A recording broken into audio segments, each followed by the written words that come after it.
இப்போ வந்து பாத்தீங்கன்னா நிறைய கட்சியில நிறைய பிரச்சனைகள் வந்து நிறைய பேர் விலகிறாங்க, விருப்பம் இணையறது இல்லை. இணையிறது வந்து வெளியே போகிறத காட்டுவாங்க தம்பி, பெருசாக காட்டுவாங்க. அவங்களுக்கு தேவைப்படுத்தானே. இப்போ திமுகவுக்கு என்ன தேவைப்படுதுன்னு சொன்னால் வெளியே போகிறது. சொன்னாங்கல்ல, சீமான் கூடாரம் காலி சொன்னவன் யார்? பிக்காலி போய் திமுக.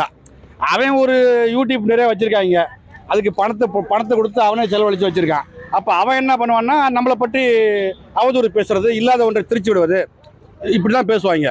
அப்போ என்ன சொல்கிறேன், இங்கே ஒன்றுமே இல்லை தம்பி. இப்போ நான் ரொம்ப சிம்பிளாக சொல்கிறேனே, நாம் தமிழ் கட்சியிலேருந்து திமுகவுக்கு போகிறாங்களா, நாம் தமிழ் கட்சி அதிமுக போகிறாங்களா?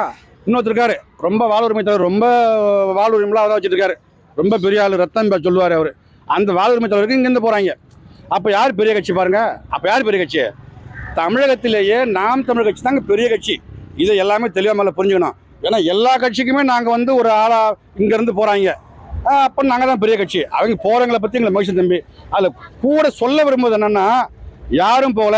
நீங்கள் பார்த்துருப்பீங்க, நாம் தமிழ் கட்சி வந்து 3000 பேர் வந்து இணைஞ்சனர் திமுகவில். யார் சொல்கிறான்? பெயிண்டர் சொல்கிறான். பெயிண்டர் சொல்கிறான். அப்போ 3000 பேர் போனாங்களா?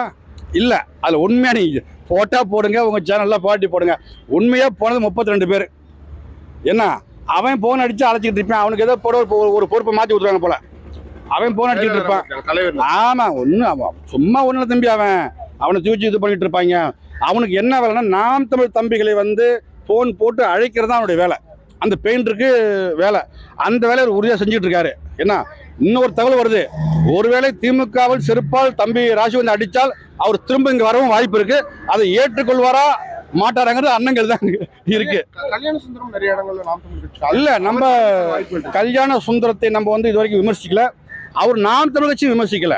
இப்ப நம்ம சொல்றேன், எங்களை பிடிக்கலையா, நீங்க போறீங்களா, மகராசனா போயிட்டு வாங்க, உங்களுக்கு வாழ்த்துக்கள் அண்ணன் சொல்றது, இது ஜனநாயக உரிமை. ஆனா அங்க போய் நீங்க வந்து உங்களுக்கு கிடைக்க வேண்டிய காசு கூடுதலா கிடைக்கணும். இப்ப நீ 200 ரூபாய்க்கு போற தம்பி, அப்போ ஒரு 300 ரூபா வேணும், 500 ரூபா சொன்னாங்க, நீங்க கூடுதல் என்ன பண்ணுவ, எங்களை பேசி விடுவேன், ஏற்றி விடுவேன். இப்போ இது வேண்டாம்னு சொல்றோம். நீங்க போறீங்களா போங்க. வெளியே போறவங்களுக்கு எதுக்கு உங்களுக்கு வந்து ஊட சந்திப்பு? நீ வெளியே போறல தம்பி, போக வேண்டியதானே. சேர்ந்து பயணிச்ச முடியல, நீ வெளியே போயிட்டு போ. என்ன அப்புறம் கூட சந்திப்பு? அப்ப நீ உன் தேவைகளை பூர்த்தி பண்ணுங்க வர சாமி, அதுக்கு கட்சி பொறுப்பா இல்லை. எங்கிட்ட ஒன்றும் இல்லை சாமி. இங்க தமிழ் தேசியம், இங்க கட்சியே கிடையாதுங்க, இது குடும்பங்க. இது ஒரு நாம் தமிழ் கட்சி குடும்பங்க. இது அவர் அண்ணன், நம்ம தம்பி, அவ்வளோ நிற்கிறோம். இந்த மண்ணுக்கு மக்களுக்கான அரசு நம்ம பண்ணிட்டு இருக்கோம். அதை புரிஞ்சுக்காம இப்போ உனக்கு பணம் காசு வேணும்னா நீ வந்து அதெல்லாம் இங்கே வாய்ப்பு இல்லை ராஜா தான். இங்கே வாய்ப்பு இல்லை, நீ எங்கேயாவது போ. ஆனால் நாம் தமிழ் கட்சியை விமர்சிக்கக்கூடாது, விமர்சனம் பண்ணாத போ. அதுக்கப்புறம் இது வரைக்கும் சேர்ந்து பயணிச்சுன்னு விட்டுருவோம். நீ ரொம்ப ரொம்ப ரொம்ப பதவி போட்ட நாங்கள் வேற மாதிரி செஞ்சு விட்டுருவோம், பார்த்துக்கிடுங்க. கல்யாண சுந்தரம் வந்து ஏற்றுப்பீங்களா? அவர் ஒரு ஆதரவு. அதாவது கல்யாண சுந்தரம் இல்லை, தங்கச்சி காளியம்மாள் இல்லை, யார் வந்தாலும் அண்ணன் மனநிலை பொறுத்தது தான்.